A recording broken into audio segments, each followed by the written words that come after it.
High Commander Thrassix stood on the bridge of his flagship, the Dominion's Wrath, and watched his armada drop out of hyperspace with a satisfaction that bordered on ecstasy. 3,000 warships spread across his tactical display. The largest fleet the Valkyrie had assembled in over a millennium. The humans had won their small victory, but now they would pay the ultimate price for their defiance. The prey animals are still in the system, his tactical officer reported. Their fleet appears to be regrouping. Near the fourth planet, they have nowhere to run. Thrassix bared his fangs in what passed for a smile among his species. Excellent, he hissed. Open a channel. I want them to know who has come to destroy them. The communication systems crackled to life, and Thrassix's face appeared on every human view screen. Admiral Wang, he announced mockingly. I must congratulate you on your little rescue mission. It was quite impressive for such a primitive species. But surely you understand that it was all for nothing. You cannot defeat my armada. And when I am finished with your fleet, I will burn every human colony in the galaxy to ash. Admiral Huang's response came without hesitation. High Commander Thrassix, he said calmly, I have a message for you from the people of Earth. You took our children. Now you will learn what that means. Thrassix laughed at the threat. Bold words from a dead man. He sneered, prepare to die. Human. But before he could give the order to attack, his center officer suddenly cried out in alarm. High Commander. New contacts emerging from hyperspace, hundreds of them. Thrassix spun to face his tactical display and felt his confidence shatter as he watched dozens of new icons appear behind the human fleet. Ships that did not match any human design specifications were taking up combat positions alongside the Earth vessels. What is this? He demanded. Who are those ships? The answer came from a new voice on the communication channel, a voice that belonged to Delegate Verath of the Lorthi. High Commander Thrassix, the ancient alien announced. You are looking at warships from 12 different species that have lived under your shadow for far too long. The Corvathi, the Malfani, the Draxon, the Silverthorn Collective, and 8 others have chosen to stand with humanity today. Thrassix stared at the screen in disbelief. This is impossible, he sputtered. Those species were broken centuries ago. They have no capacity for resistance. Verath's expression was unreadable, but his voice carried a weight that silenced everyone listening. They had no hope. The Lorthi corrected for 3,000 years. They endured your cruelty because they believed resistance was futile. But then they watched a young species do something none of them had ever imagined. They watched humans charge into the heart of your empire with no thought for their own safety, no concern for the odds against them, driven only by love for their children. And suddenly they remembered what it felt like to believe that the darkness could be defeated. The Allied fleet now numbered over 700 ships, still outnumbered by the Valkyrie, but no longer facing impossible odds. Admiral Wang's voice rang out across all frequencies. All ships. Attack formation Omega, we end this today. The battle that followed would be studied by military academies for centuries. Human ships led the charge, their crews fighting with the same unstoppable determination they had shown at Kethvolium. Behind them came the vessels of species who had suffered under Valkyrie tyranny for generations. Pilots who finally had something to fight for after millennia of despair. Thrassix threw everything he had at the Allied fleet. But his forces had never faced an enemy like this. Human frigates sacrificed themselves to protect Allied carriers. Corvathi fighters flew suicide runs into the engines of Valkyrie dreadnoughts. The Silverthorn Collective deployed weapons that had been hidden and forbidden since their conquest. Technologies they had preserved for exactly this moment. Hour by hour, the Valkyrie armada was pushed back, broken apart, and destroyed. Thrassix watched his empire's military power crumble before his eyes and refused to accept what was happening. This cannot be, he raged at his officers. We are the masters of this galaxy. We cannot lose to these insects, but they were losing, and nothing he did could stop it. Finally, as his flagship took critical damage and his fleet scattered in retreat, Commander Yun Seojin's face appeared on his screen. The woman who had first faced his forces at Myra 7 was now leading a strike team that had boarded his vessel. "Hi, Commander Thrassix," she said quietly. "Your guards are dead, and your ship is dying. Surrender now, and you will be treated according to the laws of war." Thrassix drew himself up to his full height. His forearms spread in defiance. "I am the High Commander of the Valkyrie Dominion," he declared. "I do not surrender to prey animals. Tell me, human, how did you do this? How did a species as weak as yours defeat an empire that has ruled for 3,000 years? Seojin stepped closer, and her eyes burned with something that made even the towering Valkyrie take a step backward. "You did not attack our territory," she said softly. "You did not attack our resources, or our military, or our governments. You took our children, and we would have burned the entire galaxy to ash to get them back." Thrassix stared at her, and for the first time in his long life, he understood that he had made a terrible mistake. "What are you?" he whispered. "We are human," Seojin replied. "And now you know why you should never have provoked us." The war ended within weeks after the Battle of Keth Volume. The Valkyrie Dominion, shattered beyond recovery, agreed to unconditional surrender. Their slave populations were freed. Their military was dismantled, and their leaders were brought before a galactic tribunal to answer for millennia of crimes. At the next session of the Galactic Assembly, Ambassador Park Murray walked to the central platform once again. This time, no one laughed or whispered or looked away. "The people of Earth thank our allies for their courage and their sacrifice," she announced. "We came to this galaxy as strangers, and we leave this chamber as friends. Let it be known that humanity will always stand with those who cannot stand alone. Let it be known that we will always fight for the innocent and the helpless. And let it be known that anyone who threatens our children will face consequences beyond their worst nightmares." The chamber erupted in applause that lasted for nearly 10 minutes later. Delegate Verith approached Myray. With a data tablet in his hands, "I have updated the official galactic species registry," he informed her. "Humanity has been reclassified from primitive newcomers to a new category that I created specifically for your species." Myray took the tablet and read the entry. "Species, human classification. Class Omega warning. Do not provoke under any circumstances. Notes: extreme protective instincts regarding young seemingly. Infinite capacity for violence when children are. Threatened approach with caution and respect." She looked up at the ancient Lorthi with a slight smile. "I hope this warning is never necessary." "Again," she said. Verith tilted his head thoughtfully. "As do I, Ambassador," he replied. "But I suspect that if anyone is foolish enough to ignore it, they will learn the same lesson the Valkyrie learned. Some species are simply too dangerous to anger."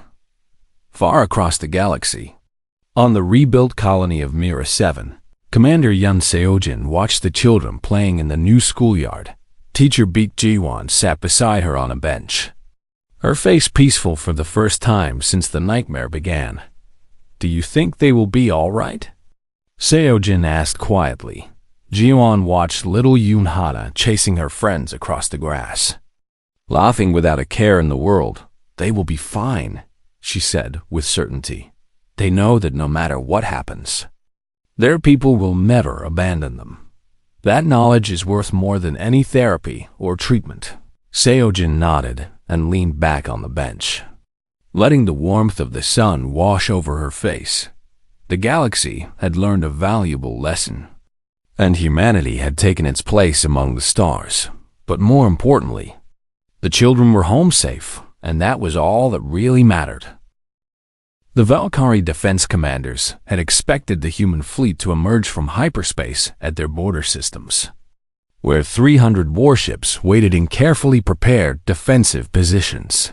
They had planned for a long campaign of attrition, wearing down the enemy through superior numbers and firepower while protecting their valuable core worlds from any threat. What they did not expect was for the entire human fleet to bypass their defenses completely and drop directly into the Keth volume system, less than 10,000 kilometers from their primary slave processing facility. Alarms screamed across every Valkyrie ship and station in the system as sensors detected nearly 500 hostile vessels appearing out of nowhere. The garrison commander, a veteran named Draxith, stared at his tactical display in disbelief. "This is impossible," he hissed to his subordinates. "No species has ever attacked our core territory directly. The navigation calculations alone should have taken years."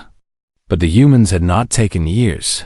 They had done it in days, pushing their experimental slip drive technology beyond all safe limits because nothing mattered except reaching the children as fast as possible. Admiral Huang's voice echoed across all frequencies, broadcasting in perfect Valkyrie. "This is Admiral Wang Taejun of the United Earth Defense Force," he announced. "You are holding 200 human citizens in your facility, including 37 children.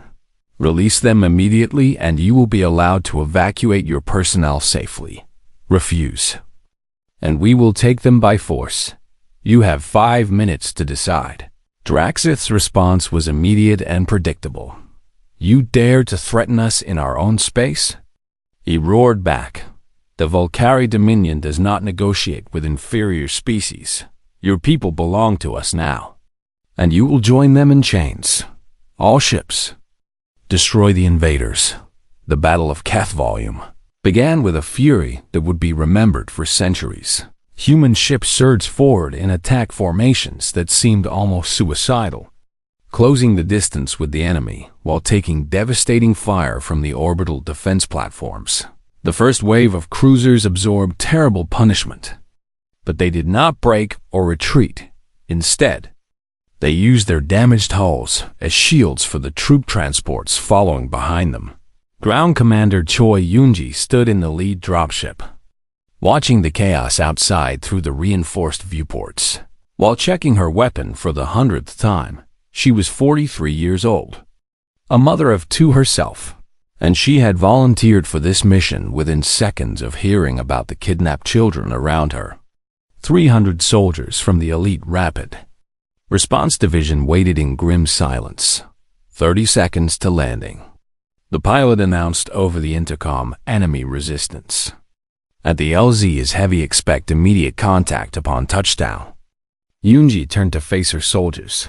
"You all know the mission," she said, her voice cutting through the noise of explosions and weapons fire outside. "We secure the facility. We locate our people, and we get them out. Rules of engagement are simple. Anyone who threatens the hostages dies. No exceptions and no mercy. Move fast, hit hard, and bring our children home." The dropship hit the ground with a bone-jarring impact, and the doors blew open to reveal a nightmare of smoke and fire and screaming enemies. Yoonji was first out the door, her rifle already firing. As she sprinted toward the facility entrance, Valkyrie warriors towered over her by nearly a meter, their forearms swinging massive bladed weapons that could cut a human in half with a single blow. But the humans were faster, more agile, and driven by something the Valkyrie had never encountered before. They fought with a ferocity that seemed to multiply with every wound they took, as if pain only made them angrier. Yoonji watched a soldier named Park Ji-hoon take a blade through his shoulder and respond by emptying an entire magazine into his attacker's face before picking up his weapon with his remaining good arm and continuing forward.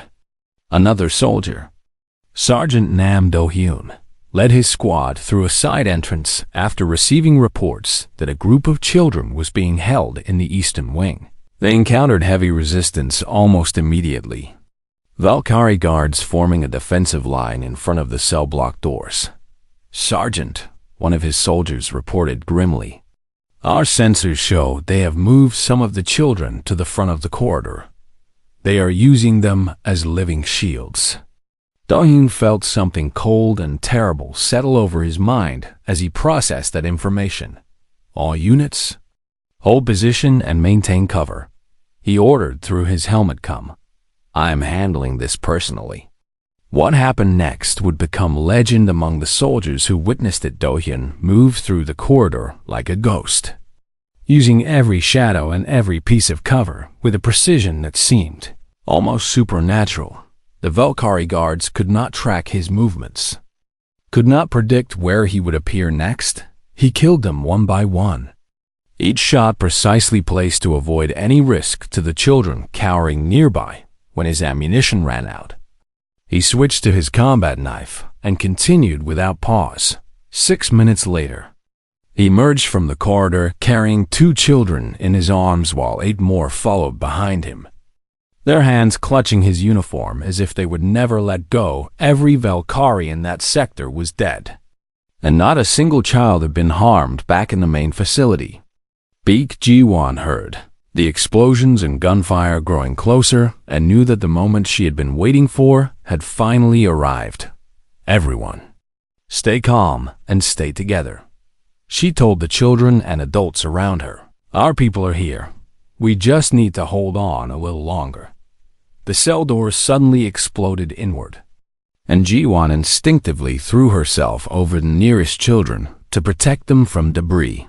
When she looked up, she saw human soldiers pouring through the opening, their weapons trained outward to cover every potential threat. A woman in commander's insignia approached her quickly. "Are you Baek Ji-won?" The soldier asked. Ji-won nodded, too overwhelmed to speak. "I am Ground Commander Choi Yoon-ji," the woman said, and her voice softened for just a moment. "We have come to take you home." Ji-won felt tears streaming down her face as she helped the children to their feet. "They are all here," she reported, her voice cracking with emotion.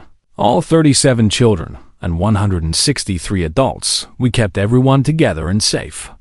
Yoon-ji's eyes widened slightly with surprise.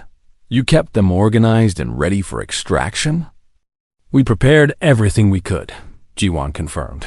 "We knew you would come. We never doubted it for a second." The evacuation proceeded with remarkable speed, thanks to Ji-won's preparations.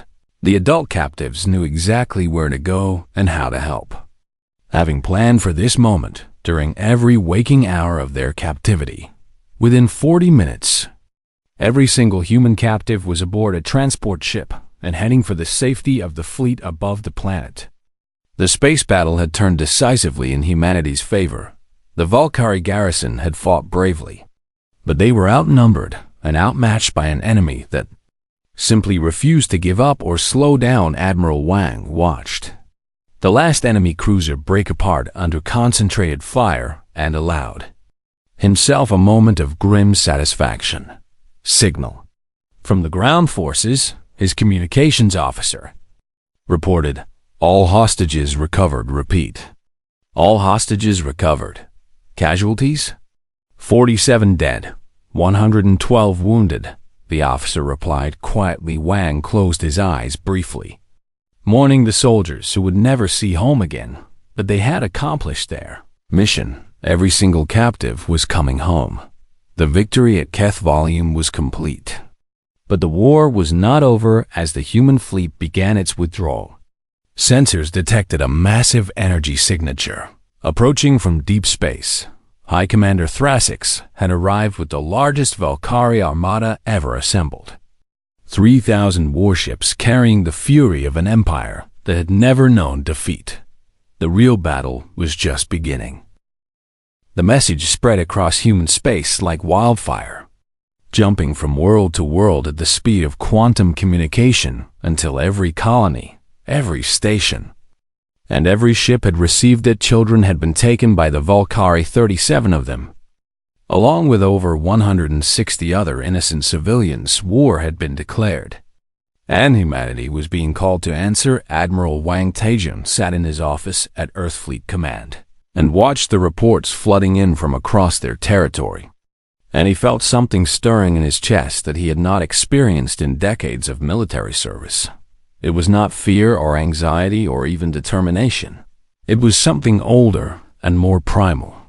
An instinct that ran deeper than training or discipline. Every human felt it when the young were threatened. And it was waking up now in billions of people at the same time. His communication console lit up with an incoming priority message from the colony of New Singapore. And he opened it to find a retired admiral named Chen Weiming looking back at him through the screen.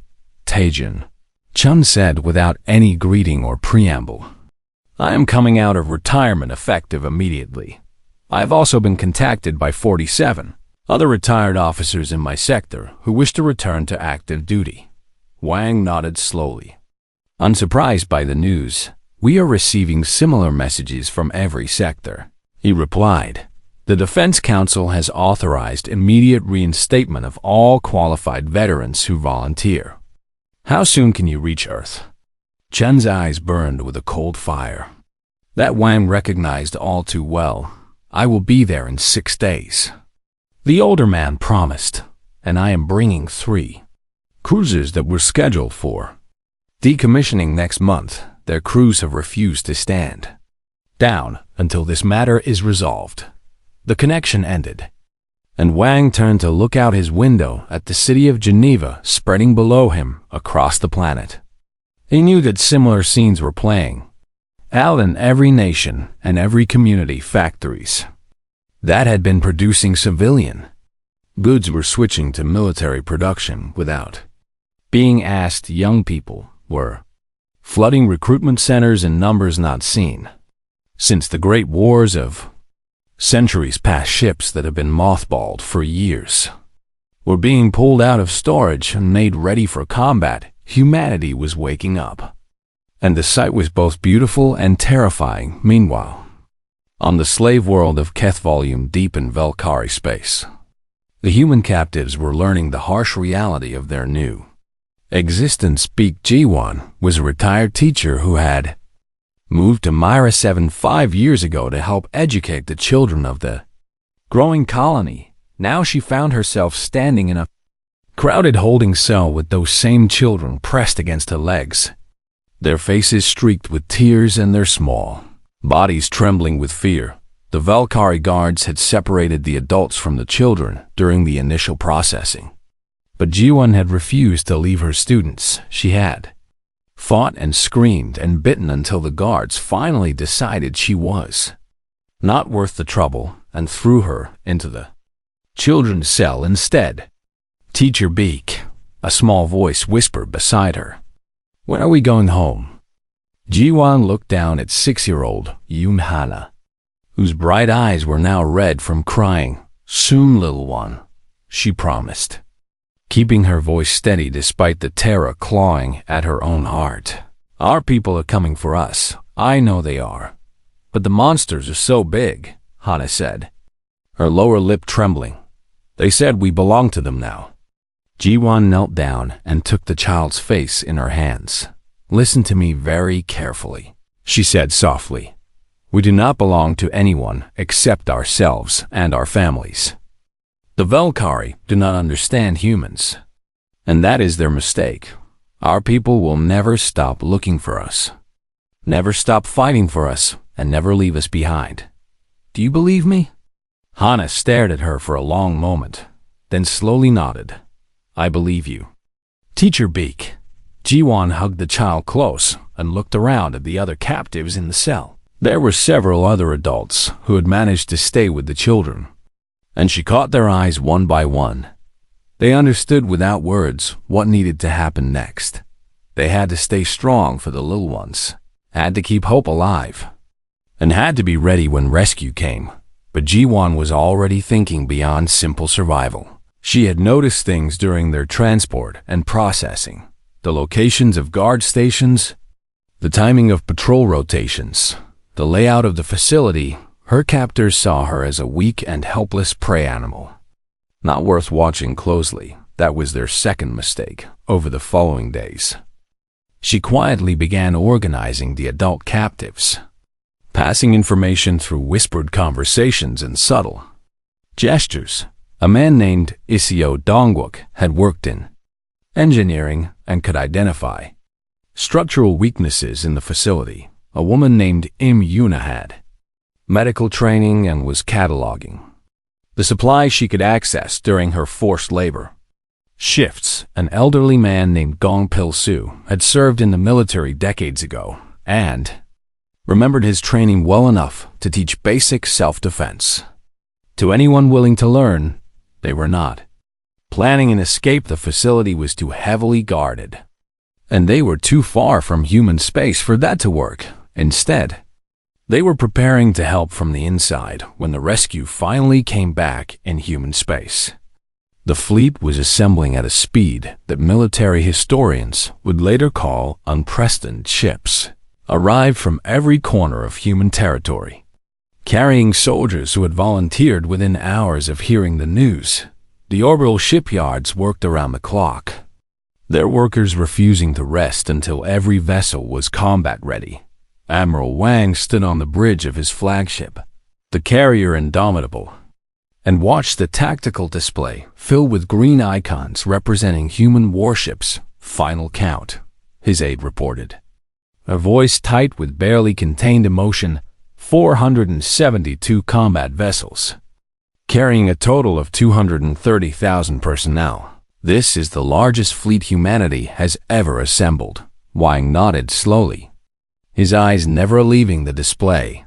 And the intelligence reports? The Valkyrie have positioned their border defense fleet to intercept us. The aide confirmed. They are expecting a standard attack on their frontier worlds. Their main slave processing facilities, including the one where our people are being held, are located deep in their core territory. They believe those areas are completely safe from attack. A thin smile crossed Wang's face. The first time any of his crew had seen him smile since the crisis began. Then we will have to correct that belief, he said quietly. He turned to face the assembled officers on his bridge. You all know why we are here, he announced. You all know what was taken from us. The Valkyrie think we are weak because we are smaller than them, younger than them, less numerous than them. They think they can steal our children, and we will do nothing. His voice dropped to a tone that sent chills down the spines of everyone listening. They are about to learn the truth about humanity. They are about to discover why the universe should fear the species that crawled out of the darkness on a death world and learned to love, to protect, and to never surrender. We are going to bring our people home, and anyone who stands in our way will be swept aside like dust before a storm. He turned back to the display and gave the order that would change galactic history. All ships, prepare for slip space jump. Target coordinates, the Keth volume system. We are going straight for their heart. The fleet vanished into hyperspace, leaving behind a civilization that was holding its breath and praying for its children to come home safe. And across the galaxy, other species watched in amazement as humanity demonstrated something none of them had ever seen before. A divided people becoming one, united by love and fury and an unbreakable determination to protect those who could not protect themselves. The Valkyrie had no idea what was coming for them. The Galactic Assembly Chamber was the largest enclosed space ever constructed by intelligent beings. A massive dome that could hold representatives from over 800 different species at the same time. Ambassador Park. Mireille walked across the polished floor toward the central speaking platform, and she felt every eye in the room turning to watch her approach. She was a small woman by human standards, barely reaching 160 centimeters in height, with gray streaking her black hair and lines around her eyes that spoke of decades spent in diplomatic service. The Valkyrie delegation sat in their elevated section, their scaled bodies draped in ceremonial robes that marked them as members of the ruling caste. High Commander Thrassix himself had chosen to attend this session. which told Myray everything she needed to know about how seriously the Dominion was taking this matter. They were not worried at all. They had come to enjoy the show. Myray reached the platform and activated the translation systems that would convert her words into the hundreds of languages spoken by the assembly members. "Honored delegates," she began, her voice calm and measured. "I come before you today to present evidence of an unprovoked attack upon a human colony world and to formally request the return of 200 human citizens, currently held by the Valkyrie Dominion." She pressed a control on her podium and the chamber's display systems came to life, showing images of Myra 7 before and after the attack. The contrast was devastating. A haunting, peaceful settlement transformed into smoking ruins in a matter of hours. Among the captives are 37 children. Myra continued, the youngest of whom is only 4 years old. These individuals were taken from their homes and families by force, and we demand their immediate release. A ripple of murmuring passed through the chamber, but Myra noticed that it was quieter than it should have been. Most species were keeping their heads down and their mouths shut, unwilling to draw the attention of the Valkyrie by showing any sympathy for the humans. Thracics rose from his seat and spread his forearms in a gesture of theatrical amusement. "The human ambassador speaks of demands," he announced, his translator converting his hissing speech into perfect standard. "How delightful that such a young and insignificant species believes it has the standing to demand anything from the Valkyrie Dominion." He stepped down from his section and walked toward the central platform with the casual confidence of someone who had never been challenged in his life.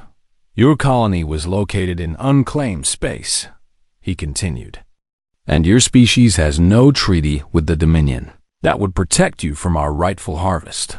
The individuals we collected are now property of the Valkyrie state, and they will serve us as countless other species have served us for 3,000 years.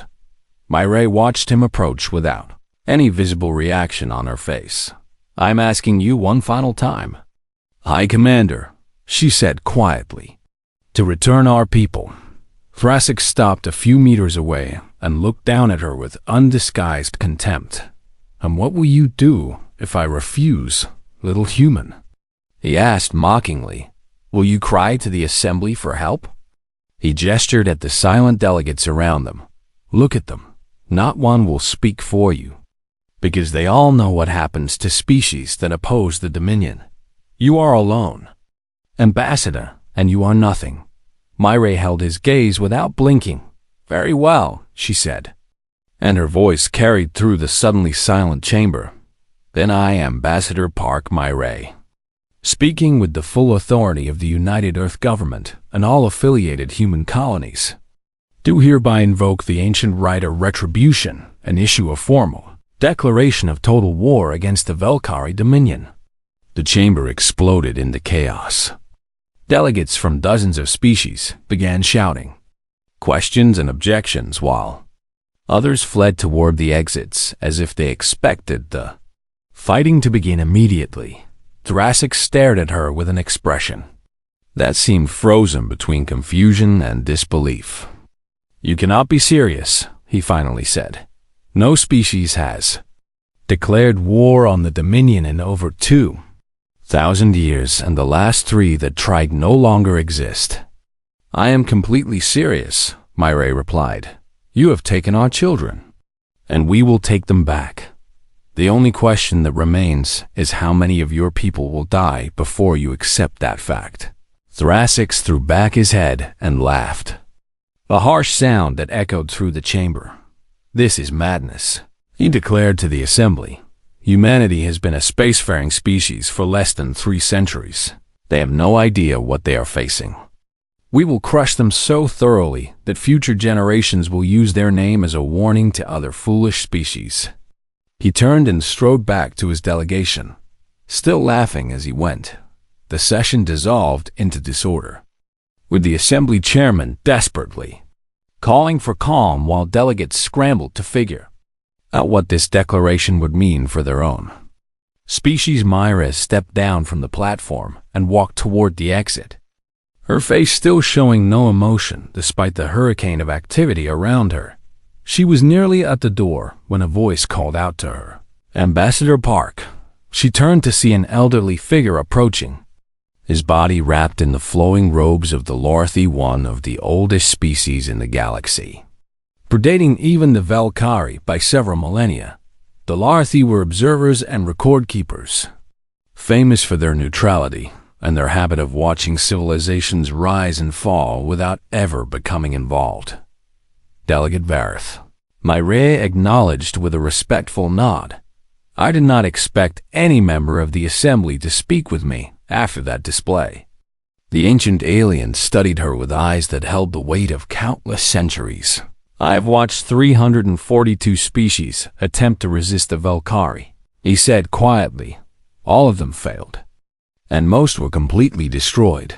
Your people are brave, Ambassador, but bravery alone has never been enough. Myra met his gaze without flinching. We are not like those other species, she said simply. Vareth tilted his head in curiosity. The Valkyrie are stronger than you, more numerous than you, and more technologically advanced than you, he pointed out. What makes you believe that you can succeed where so many others have failed? Myra was quiet for a moment, considering her answer. Those other species fought because they were attacked. She finally said, they fought for territory, for resources, for survival. We are fighting for something else entirely. And what is that? Vareth asked. Myra turned to look back at the chamber, where Thrassix was still celebrating his supposed victory with his fellow delegates. They took children, she said, and for the first time her voice carried an edge of cold fury. Not soldiers, not colonists, not resources, children. Do you know what that means to humans? Delegate Vareth?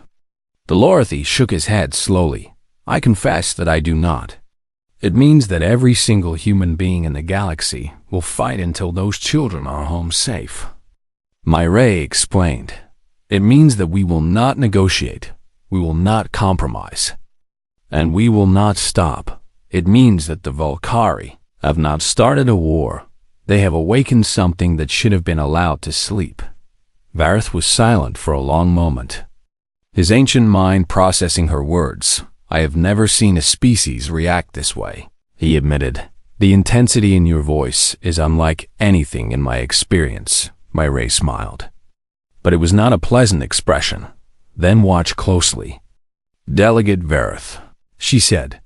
You are about to learn why humans are different. She walked out of the chamber without looking back, leaving the Lorthi standing alone with the weight of her words echoing in his mind. 3 days later, the first human warships crossed into Valkyrie space, and the galaxy held its breath. The war had begun. The alarm screamed across the colony of Myra 7 at exactly 1400 hours, and Commander Yum Seojin felt her blood turn to ice when she saw the sensor readings on her tactical display. 12 ships had dropped out of hyperspace above their small world, and the computer identified them instantly as Valkyrie warships, the largest raiding fleet anyone had seen in this sector for over a century. Seojin grabbed her communication device and broadcast on all channels, ordering every civilian to move toward the emergency shelters while her defense teams scrambled to their positions. The Valkyrie were known throughout the galaxy as slavers and conquerors, a reptilian species that had built their empire on the backs of those they captured and forced into servitude.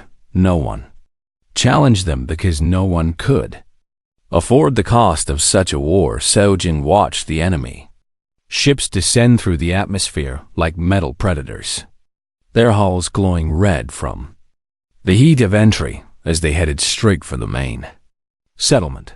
She had perhaps 2,000 colonists under her protection, and only 300 soldiers to defend them against what she estimated to be at least 5,000 Valkyrie warriors. The math was terrible, But she refused to let fear control her decisions. Her second-in-command, Lieutenant Kan Minjun, ran up beside her with sweat already forming on his forehead, despite the cool morning air. "Commander, the shelters are at 60% capacity and filling fast," he reported. His voice steady despite the chaos around them. Seo-jin nodded and pointed toward the eastern ridge, where the first enemy dropships were touching down. "Deploy Squad 7 through 12 along that tree line and tell them to buy us as much time as possible," she ordered. "We need another 20 minutes to complete the evacuation." Minjun hesitated for just a moment before asking the question she knew was coming. "What about the school, Commander?" Seo-jin felt her stomach drop as she remembered that the colony school was located on the far side of the settlement, nearly 2 kilometers from the nearest shelter. 37 children were there right now, along with their teachers and a handful of parents who had been volunteering for the morning activities. "Send Squad 3 to extract them immediately," she commanded, her voice harder than steel. "Those children are our top priority. Nothing else matters until they are safe." Minjun sprinted away to relay the orders, while Seo-jin turned back to watch the enemy forces advancing. The Valkyrie moved with the confidence of predators who had never known defeat, their scaled bodies towering over 2 meters tall, and their forearms carrying weapons that could tear through standard armor like paper. She raised her rifle and fired the first shot of the battle, striking a Valkyrie officer directly in the chest and watching him crumble to the ground. The fight for Myra 7 had begun. For the next 40 minutes, Seo-jin and her soldiers fought with everything they had, falling back street by street while the evacuation continued behind them. She lost count of how many enemies she killed and how many friends she watched fall beside her. The Valkyrie seemed endless, pouring through the colony like a flood that could not be stopped. Then the message came through her earpiece that made her heart stop beating. "Commander, this is Squad 3, a panicked voice reported. "We were intercepted before reaching the school. The enemy got there first." Seo-jin grabbed a nearby wall to steady herself as the world seemed to spin around her. "Report," she demanded, her voice barely above a whisper. "How many did they take?" The pause that followed lasted only a few seconds, but felt like an eternity. "All of them, Commander," the soldier answered. "They loaded the children onto transport ships along with approximately 160 adult civilians. We could not stop them." Seo-jin closed her eyes and forced herself to breathe as rage and grief battled for control of her mind. 200 of her people were now prisoners of the most brutal slave empire in the known galaxy, and 37 of them were children who had been laughing and playing just an hour ago. She opened her eyes and continued fighting because stopping was not something she knew how to do. 3 hours later, the battle ended when the Valkyrie forces suddenly withdrew to their ships and lifted off into the sky. Seo-jin stood in the ruins of her colony and watched them go, knowing that they had taken what they came for and had no reason to stay. The dead lay everywhere, both human and Valkyrie, and the survivors emerged from the shelters with faces marked by shock and terror. Minjun approached her slowly, his left arm hanging useless at his side from a wound he had refused to let the medics treat. "We saved 1,800. Commander," he said quietly. "That is something." Seo-jin said nothing because words could not express what she was feeling in that moment. Later that evening, as the colonists began the grim work of recovering their dead, a transmission arrived from the Galactic Assembly Station that orbited the neutral world of Covenant Prime High Commander Thrassix of the Valkyrie Dominion had broadcast a message to every species in the galaxy, and Seo-jin forced herself to watch it even though every word made her want to scream. The reptilian commander stood before a camera with his forearms spread wide in a gesture of triumph, his yellow eyes gleaming with arrogance and cruelty. "Citizens of the galaxy," he announced in his hissing voice, "the Valkyrie Dominion has today claimed a new harvest species for our great empire. The creatures called humans have proven themselves suitable for service, and we have collected our first specimens from their colony world. Any who object to this rightful claim may challenge us according to the ancient laws, though I suspect none will be foolish enough to try." The transmission ended with Thrasic's laughing, and Seojin felt something cold and terrible settle into her chest. She walked to the emergency communication center that her engineers had managed to restore and sat down at the console with hands that did not shake despite everything she had witnessed. She composed a single message, encrypted it with the highest military code she possessed, and transmitted it directly to Earth to the United Defense Council and every military commander in human space. The message contained only 8 words, but she knew they would be enough. "They took our children. Request immediate full response." She sent the message and then stood to walk outside, where the stars were beginning to appear in the darkening sky. Somewhere up there, her people were being carried away to a life of slavery and suffering, and there was nothing she could do to stop it right now. But she knew her species in a way that the Valkyrie clearly did not. Humanity had its flaws and its conflicts, its divisions and its petty arguments that sometimes seemed endless, but there was one thing that united every human being across every colony and every nation and every culture that had ever existed. You did not take their children. You did not harm the innocent ones they had sworn to protect.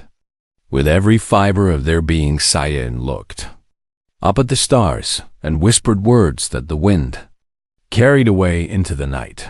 "You have no idea what you have just started. Far away on 100 different worlds." The message was being received and read by admirals and generals, by presidents and prime ministers, by ordinary citizens and hardened veterans, and on every single one of those worlds, the reaction was exactly the same: silent rage, followed by a single unified thought: bring them home, whatever it takes.